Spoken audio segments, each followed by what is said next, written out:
the height of the 18th century, the most glorious kingdom in Europe would face a mighty foe, the power of its own people.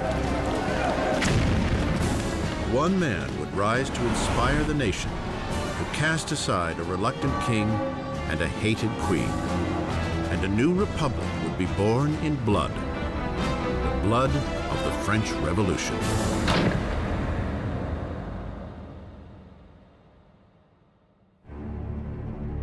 (1794), France's Conciergerie prison, an impenetrable fortress on the banks of the Seine River. Dank, rat-infested, it is known as Death's Antechamber. Inside, the voice of a young nation is about to be silenced. As his hair is shorn and his neck laid bare for the blade of the guillotine, Maximilien Robespierre prepares to pay for the cataclysm left in his wake. The explosion of events that became the French Revolution.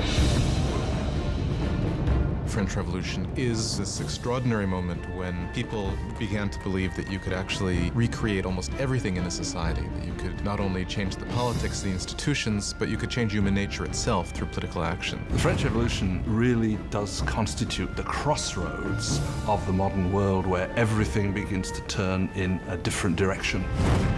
The revolution saw a feudal land turn its back on aristocratic tradition and chart a violent new course for the future.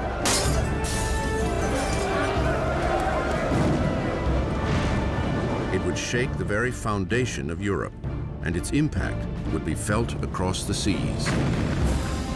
The French Revolution is the most important event in Western history. There are developments that can rival it, like the Industrial Revolution, like capitalism, but if you mean an event, I can't think of anything more important. It was the revolution that upset things the most. I mean, again, when you consider that it got rid of the Catholic Church, it got rid of Christianity, it got rid of the nobility, it got rid of the king, it got rid of all these things.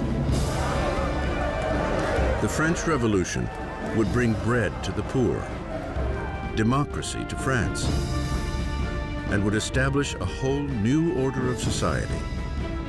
But progress would come at a price.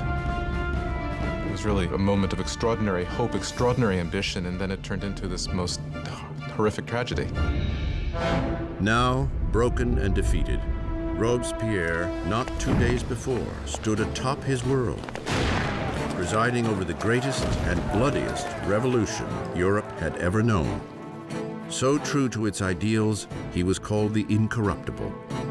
So powerful, his slightest utterance could cloak an entire city in fear. A master orator, Robespierre's words were his weapon. Now, silenced by a bullet to the jaw, he awaits the same swift and brutal end he has brought down upon so many others. The revolution is about to eat its own.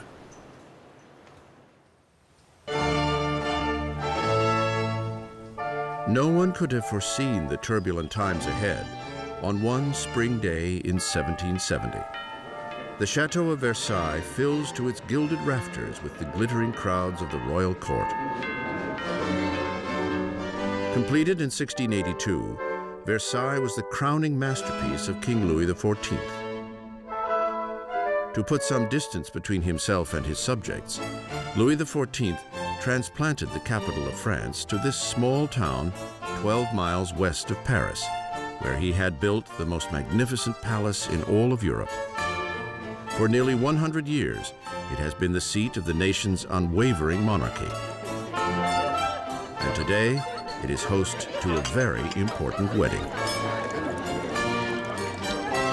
King Louis XV's grandson, Prince Louis Capet, next in line for the throne, is about to take a bride.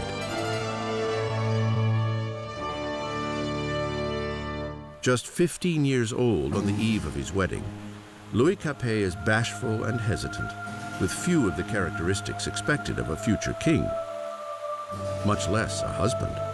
Louis was this pudgy, shy, painfully inadequate 15-year-old with absolutely no social graces at all. Louis XV's mistress, Madame du Barry, called him a fat, ill-bred boy. Basically, he was just a schlub. It was very hard for Louis to come to decisions. He dithered incessantly. He was always ready to be persuaded by the last person he had talked to. Again, those are usually not considered good leadership qualities. Louis's marriage is a political union between Austria's royal family, the Habsburgs, and his own, the Bourbons.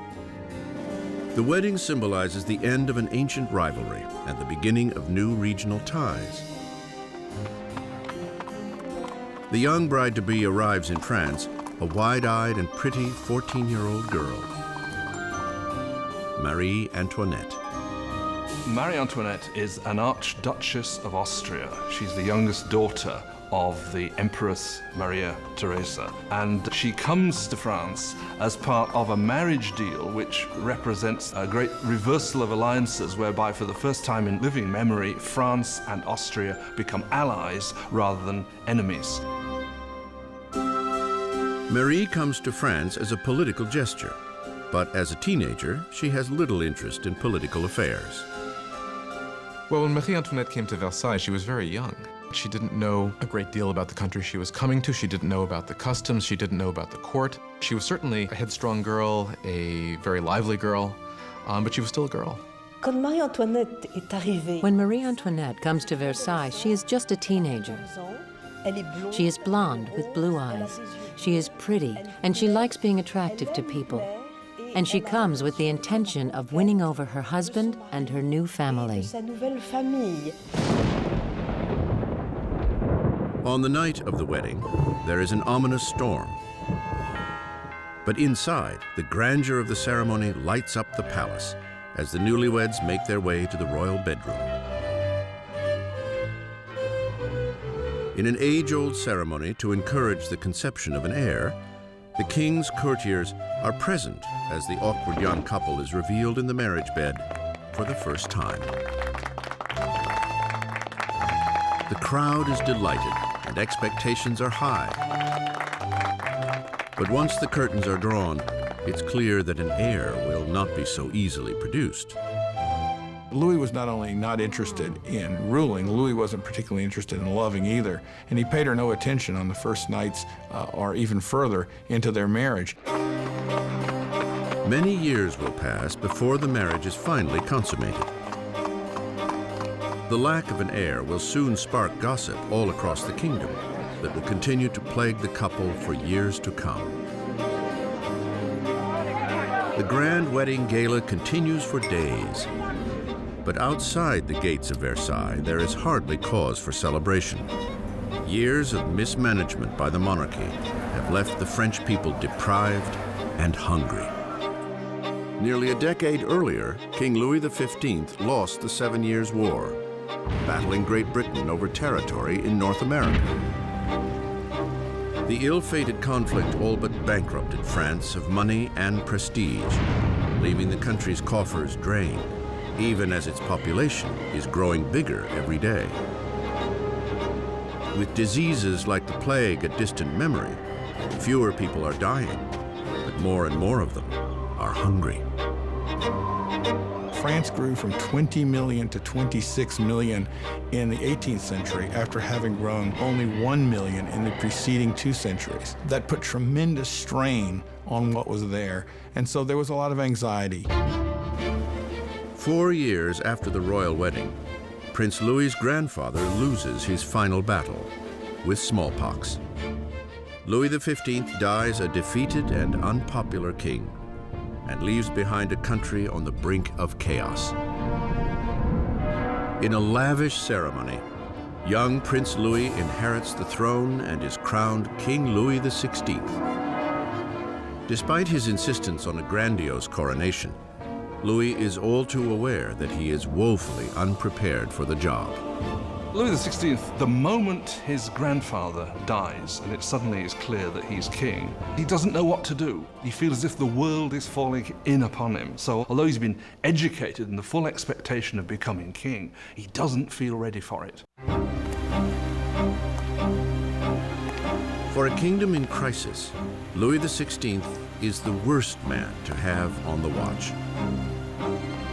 The 20-year-old king prays, "Protect us, Lord, for we reign too young."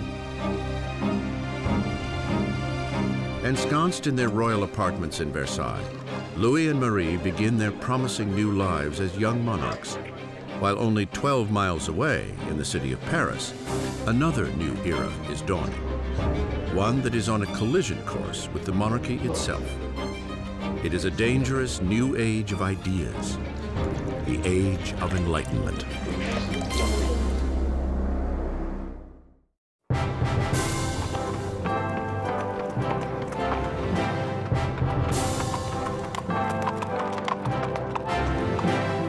As the royal carriage approaches the esteemed Louis le Grand College, crowds gather for a glimpse of grandeur. It is a day to welcome the newly crowned king, Louis XVI, and his lovely Austrian wife to the city of Paris.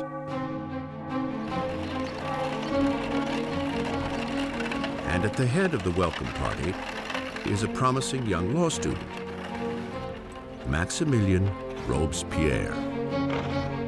When Robespierre was a schoolboy, the king visited the college and Robespierre gave a Latin address to the king. So he actually spoke to Louis XVI when he was a teenager. As Robespierre respectfully delivers his Latin soliloquy, the king hardly notices the boy. But years later, their fates will again intertwine under very different, much darker circumstances.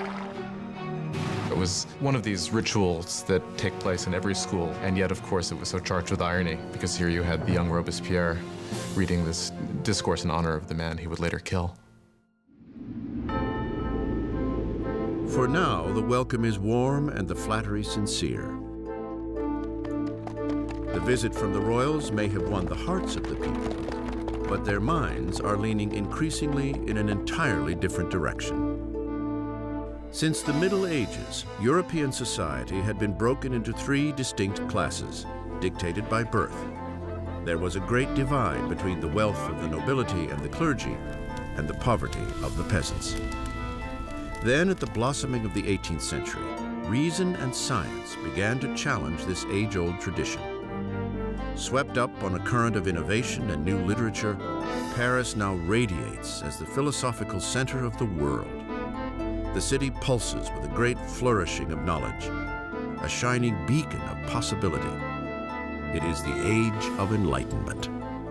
The Enlightenment is a movement which says don't trust authority, don't trust anything that you've been told by anybody else at all. Think it out for yourself, test it for yourself. In old regime Europe, you were told what to think. You were given information from above by your rulers, by your priests. And so the idea that you could map out all of human knowledge and then have access to it was revolutionary. In elite salons across Paris, aristocrats gather to discuss Enlightenment authors and the burgeoning age of reason. Voltaire, Rousseau, fresh voices who champion liberty, control of one's own destiny, and above all, equality. The passion for this new literature is highest among the upper class, but as Enlightenment ideas take root at all levels of society, the drive for equality will begin to threaten the aristocratic way of life. What makes it dangerous is it means you will eventually question, why are aristocrats the ones with privilege? Can't we change the world to make it a better place? Isn't progress possible? All of that will eventually undermine the idea that monarchy is natural, aristocracy is natural, and hierarchy is natural. To see Enlightenment ideals in action, one need only look across the Atlantic, where the Americans are fighting for freedom from France's old nemesis, Great Britain. Young King Louis wants revenge for his grandfather's defeats, and he sees an opportunity in the American War of Independence. Louis commits to the cause a total of 2,000 million livres, enough to feed and house 7 million French citizens for a year. His investment would mark the beginning of financial collapse for France. America bankrupts France, in effect, because the debt which the French monarchy incurs in order to fight the American War of Independence turns out to be absolutely crucial in the financial situation of the French monarchy, because the French monarchy cannot pay those debts. While Louis sends money and troops across the Atlantic, Marie is busy incurring debts of her own. Life at Versailles is a never-ending routine of archaic ritual and formality. There are ceremonies for the waking of the king and queen, for dressing, for dining, for retiring to bed. To keep herself amused amidst the ritual drudgery, Marie Antoinette presides over a parade of increasingly outrageous fashions. Marie was obsessed with fashion, especially these towering hairdos that were several feet high, that took hours and hours in the construction and fit all sorts of ornaments and fruits, and to many people they seemed like an obscenity. They came to represent what was all that was wrong with her and with Versailles and that culture. Marie occupies herself with court gossip, gambling, and the staging of plays. As her expenses accumulate, Marie earns the nickname Madame Deficit. Marie is given the name Madame Deficit as the country is in economic chaos, and she continues to spend as if nothing's happened on dresses and jewels and shoes, and she was the Imelda Marcos of her day. Of all the debts Marie incurs, the greatest is what she owes her country, an heir to the throne. In the 7 years since their marriage, Louis and Marie have yet to produce a child. Marie finds herself in an increasingly humiliating position. The job of the Queen is to produce a male heir. It's absolutely essential for there to be a son. And during that time, people criticize, people are dissatisfied, people say the king should never have married this Austrian archduchess, and now she can't even produce an heir to the throne. Marie is desperate. Louis's appetite for food is unquestioned, but sex is clearly not on the menu. Il y a toute une correspondance entre l'ambassadeur d'Autriche et Marie-Thérèse, the mother of Marie Antoinette, questioned, if a girl as gorgeous as my daughter cannot get him going, then what is going on? Qu'est-ce qui se passe? Louis XVI and his young wife were not able to conceive for 7 years. This cast a pall on the beginning of his reign, and because his hobby as a locksmith was well known, there were all sorts of salacious songs circulating to the effect that the locksmith was having a hard time finding the keyhole. Louis's disinterest in sex is seen as a lack of bravado as a king. Finally, after years of frustration and pressure from the court, Louis is diagnosed with a treatable condition called phimosis. Louis had a deformity that made arousal extremely painful. Therefore, there was no consummation until there was a surgical procedure that could correct this. But he was scared to death to have it. And it took years for him to agree to have it. And when he finally did, voila. After a simple surgery, the couple is able to have their first child, Marie-Thérèse. But there is no easy fix for the years of damage to Marie's image. Since the early 1780s, libelles have circulated throughout the country, pornographic satire of the king and queen. Obscene pamphlets mock Louis's impotence and portray Marie as a promiscuous harlot in a debauched and decadent court. The people's view of the monarchy sours as conditions in the countryside worsen. After a succession of bad harvests, deregulation has raised the cost of flour, leading to a shortage of the very heart of the French diet, bread. But the hardships naturally stop at the gates of Versailles. As the royals continue to live in extravagance, complaints are committed to paper. One charge is leveled directly at the royal court. Do you know why there are so many needy people? It is because your luxurious existence devours in one day the substance of 1,000 men. The man behind this charge? The same young man who just a few years earlier regaled the king and queen after their coronation, Maximilien Robespierre. In Robespierre, the people will soon gain a voice calling for liberty, equality, for revolution. Versailles in the late 1700s is an oasis of extravagance, surrounded by a land in despair. And with an uncertain king at the helm, France is charting a course for disaster. After 19 years of marriage, Louis has sired 4 children. Yet as a king, he remains impotent. In an attempt to demonstrate leadership, Louis dabbles in financial reforms. But his misguided interfering burdens the poor with heavy taxes, while the nobility pay hardly at all. With the economy in ruins and the people restless, it seems as if even the heavens are angry, smiting France with the most bitterly cold winter in 90 years. If ever God intervened to make a situation worse, the summer of 1788 and the spring of 1789 is a moment when that happens. By the summer of 1788, you already have a burgeoning political crisis, and it's developing against a background of very serious food shortage. For the people of France in the 18th century, flour is the essence of life itself. Bread, the measure of existence.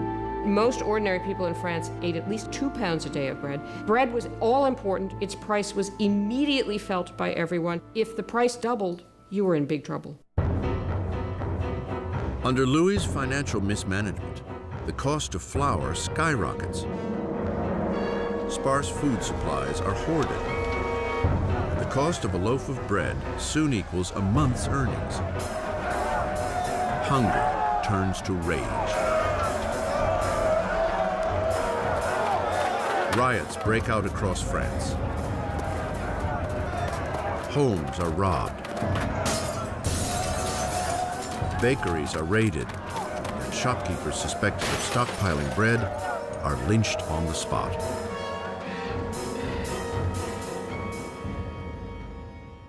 With the economy in shambles, the banks force Louis to hire a finance minister, Jacques Necker.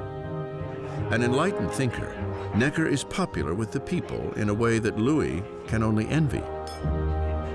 Jacques Necker was undoubtedly the most popular minister throughout the spring of '89 because he's taken the line publicly in his writings that the government's duty is to make sure that there is enough bread and grain for everybody. The nation in fiscal crisis, Necker urges Louis to call a meeting of the traditional representative body of the kingdom, the Estates General. It is the first time the representatives have been called together in 175 years. France was politically organized in something called the estates. The first estate was the clergy, the second estate was the nobility, and the third estate was everyone else. And by contemporary reckoning, the first 2 estates occupied 3% of the population, and the third estate 97% of the population. A lot of people felt it was very unfair for this third estate, which was most of the population, to only have 1/3 of the deputies. They felt it was very unfair that this should be a 3-chamber parliament, where 2 chambers, the nobility and the clergy, could always outvote the commoners. May 4th, 1789. A skilled young lawyer and politician arrives at Versailles. Maximilien Robespierre comes to stand before the Estates General as a deputy to fight for a fair voice for the people he represents, the Third Estate. An orphan from the provinces, Robespierre had risen to academic prominence on a prestigious scholarship, becoming an eloquent speaker, prim in appearance, with never a hair nor a phrase out of place. Back home in the small town of Arras, the Enlightenment ideas he had absorbed in the salons of Paris found a powerful voice as he became a hometown lawyer for the downtrodden. By the time he went back and started to practice as a lawyer, he was reading very widely in the Enlightenment. And Robespierre was someone who, when he was practicing law in Arras, tried to actually bring the ideas of the Enlightenment into the cases he was fighting. At the Estates General, Robespierre and his colleagues are demanding that the nobility and clergy pay taxes, but Louis feels increasingly threatened by the growing radicalism of the Third Estate. Then, on June 20th, after a 6-week deadlock, the deputies arrive to find that they are being silenced. On June 20th, when the deputies come to their meeting and find the doors locked, they suspect a plot. They move next door to what we call a tennis court, which was really a handball court, and gather together and swear they will not stop meeting until they have a new constitution. The deputies declare themselves a new National Assembly, the true representatives of the people of France. The tennis court oath is one of these great symbolic moments in the history of the French Revolution. You had these people assembled in this great open space of the tennis court, raising their arms in this sort of quasi-Roman salute. And for the National Assembly, this was a moment when they realized something of their power and their dignity and saw that they really could defy France's king. In one revolutionary stand of defiance, the National Assembly is born. It will be a communion of voices from around the country, a parliamentary body enacting the people's will. But wresting power from the king would not be so easy as signing a simple proclamation. All of these early victories that take place at Versailles are largely paper victories, and they have no teeth to back them up. And the fear that takes over the deputies at Versailles as we approach mid-July is that the king is gathering his forces to disperse them, to overthrow them. By early July, 30,000 of the king's troops are taking positions around Paris. To defend themselves, the people form a new National Guard. Rioters raid Paris's armories and make away with over 28,000 muskets. The only thing missing is gunpowder, and the people know just where to get it. In the center of Paris, there looms a massive stone dungeon, notorious as a symbol of feudal rule, the Bastille. The prison houses the city's stores of gunpowder and is legendary as a den of torture and unspeakable deaths. The Bastille had been the great symbol of royal despotism, the great symbol of the kings of France running beyond the just limits of their own power, a symbol of horror for the people of France. Amidst the rioting, there is a stunning outrage. Louis fires his finance minister, the people's beloved Jacques Necker, seen as too sympathetic to the masses. Hours after Necker is fired, word reaches Paris that their man on the inside has been ousted. There is nothing left but revolt. On July 14th, crowds band together identifying themselves with a small cockade, red and blue for the colors of Paris, separated by white, the color of the House of Bourbon. The tricolore is born.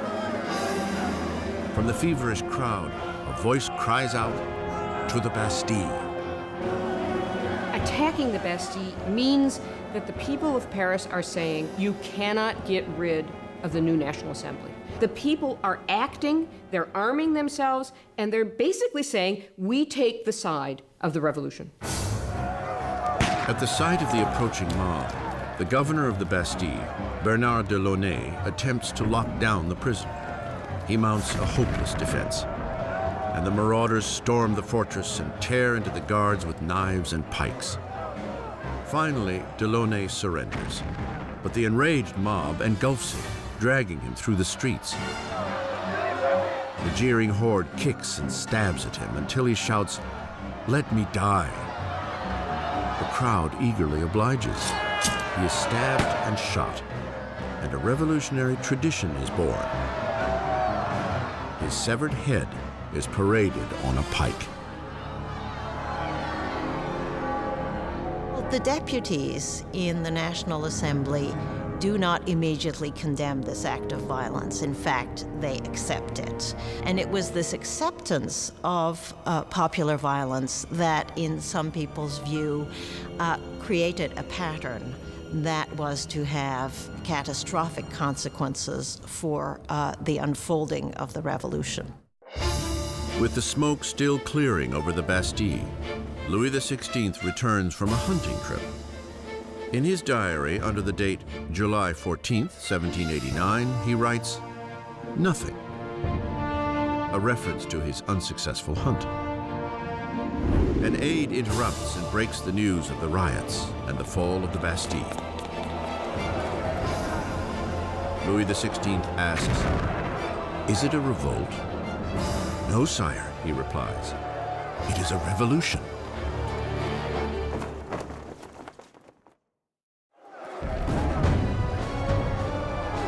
Victory at the Bastille unleashes the irrepressible torrent of revolution. The people had defied their king and won. There would be no turning back. As a symbol of the defeat of tyranny, the people, men, women, and children, dig in with bare hands and tear the Bastille apart, brick by feudal brick. They are beginning to dismantle the past itself. The French went about the process of tearing down the Bastille as quickly as they could. In the absence of powerful explosives, this was done very painstakingly, but with a tremendous amount of vigor. And the bricks were given away, sold as emblems of the demolition of despotism. The energy of the streets invigorates the National Assembly. A charter is penned within days called the Declaration of the Rights of Man. Under this daring new document, archaic class distinctions are to be abolished and all men considered truly equal. The Declaration of the Rights of Man was a declaration promulgated by the National Assembly, which said in its text that the sovereignty belongs to the people, belongs to the nation. The king is nowhere mentioned in this document. Therefore, by issuing this document, the Assembly was effectively seizing power for itself. With the new National Assembly as their voice, the citizens of France set out to change the very fabric of their world. They demand a constitutional monarchy, equal rights for all men, and justice under reasonable laws. To provide a greater voice for the call of revolution, Robespierre demands increased freedom for the press, long muzzled under the old regime. The resulting free press is spearheaded by L'Ami du Peuple, the people's friend, a fiery newspaper full of vitriolic rants and provocation. It is the brainchild of a former doctor, Jean-Paul Marat. After a string of unsuccessful careers, Marat found himself living in poverty, for a time finding shelter in the sewers of Paris. It was there he contracted a painful skin disease that now leaves him confined for long periods to a medicinal bath. A bitter and failed Marat finds in the revolution the perfect outlet for his venom. Jean-Paul Marat was just one of these professional malcontents. And unfortunately, revolutions do offer opportunity to professional malcontents. Marat took all of that bile, all of that resentment, and funneled it into a newspaper that became extraordinarily successful, L'Ami du Peuple. Marat was a man possessed of extraordinary anger. You just have to read the pages of his newspaper, The Friend of the People, to see this. In every issue, he displays a complete paranoid mentality. He sees plots everywhere. Everybody is plotting against the revolution, and the answer is very simple for him. The answer is blood. The answer is heads. Marat loathes the monarchy's relentless extravagance, even as poverty grips France, and needs only the slightest rumor to lambast the king and queen in his newspaper. On October 2nd, 1789, his anger boils over. Word reaches Paris that the king has thrown a party at Versailles, that the decadent royals threw the new tricolor flag, symbol of the revolution, to the ground and trampled it underfoot. Marat is enraged. He reports the insult in his paper, just as a new threat breaks. The king has again ordered troops to move into positions around Paris. With the coup at the Bastille still smoldering in the minds of the people, Marat frantically urges them to take action. People of Paris, it's time to open your eyes. Shake yourselves out of your torpor. Wake up. Once more, wake up. October 5th, dawn breaks to the furious ringing of bells. Women gather near City Hall to protest the shortage of bread. And now fear of the approaching royal troops mixes with anger as news of the king's offensive party circulates through the crowd. Soon, thousands are marching to Versailles, pikes and guns in hand. The women are taking their complaints to the king. The core of the crowd was made up of the famous poissardes, the fearsome fish ladies of the central markets, who were known for their brawny build and their fearlessness. They were equipped with large knives for scaling fish. They were hugely muscular because they carted boxes. You didn't want to tangle with these ladies. These are women of the poor quarters. These are poor women which are affected by the increased price of bread, by the scarcity of products, who suddenly begin to realize that they must act. It is quite extraordinary how these ordinary women, probably most of them couldn't even write their name, suddenly act as the protagonists of the historical process.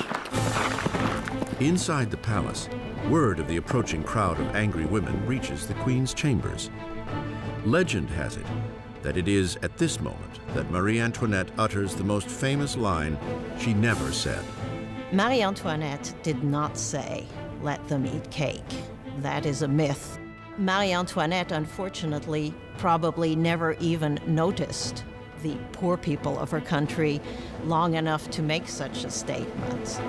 As the mob of women gathers outside the gates, Louis understands that the revolution can no longer be ignored. It is being brought to his front door. He agrees to sign the Declaration of the Rights of Man, yet the crowd continues to grow throughout the night. By morning, 20,000 people are camped outside the royal palace. To close the centuries of distance between the king and his subjects, the angry mass demands that the king and queen move to Paris. Indecisive as ever, Louis is weak to respond. His hesitation would provoke a fury in the crowd and put the lives of the royal family in grave danger. When they don't get instant compliance with what they want, it really looks as if they're going to massacre the queen. A wave of women break into the royal palace screaming for the blood of the queen. They massacre the guards, decapitate them, and impale their heads on pikes. They were like banshees screaming throughout the palace, "Give me her entrails, give me her head, I want a leg, I want an arm." I think that they had grown so frenzied that if they had encountered her, they probably would have torn her to pieces.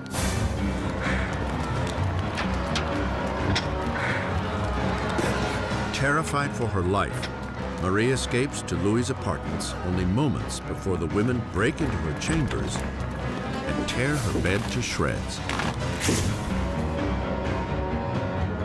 The king and queen are now at the mercy of the mob, and what the mob wants is a little attention from their king.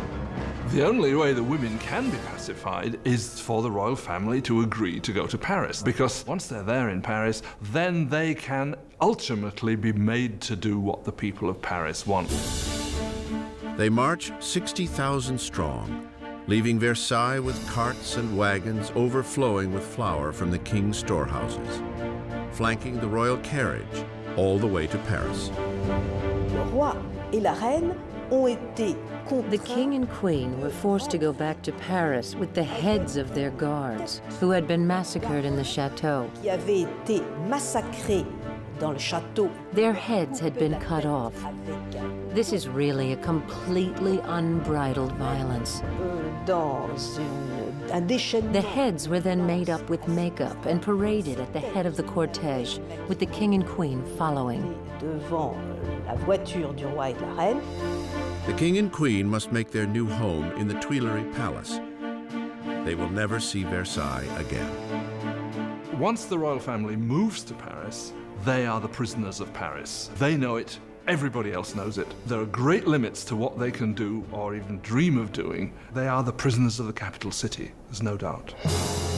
Versailles is abandoned, and the assembly moves to Paris. Power is now with the people. France will have democracy, new laws, and a remarkable and unforgiving form of justice will make its debut on the revolutionary stage: the guillotine.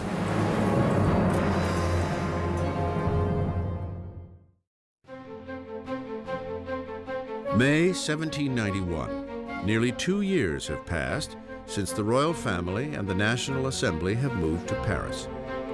Robespierre appears frequently at the Assembly and at the Jacobin Club, a debating society named for the former Jacobin monastery where they gather. Now, words are the very core of the revolution, and Robespierre speaks with an unfailing moral compass. His true north is always the people. He soon earns the nickname, the Incorruptible.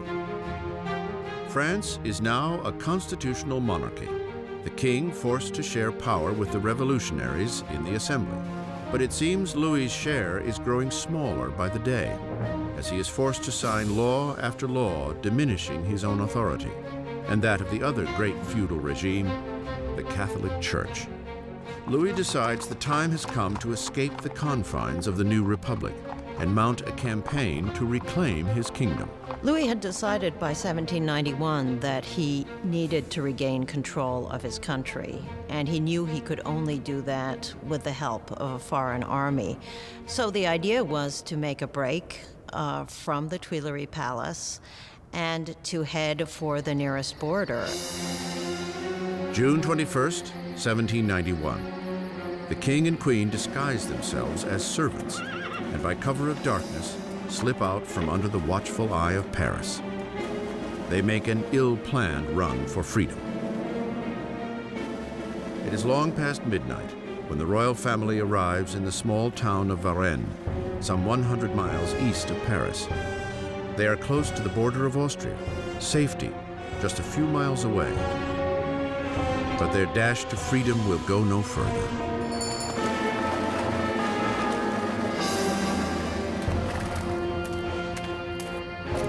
Rumors of the royals' journey have preceded them to Varennes.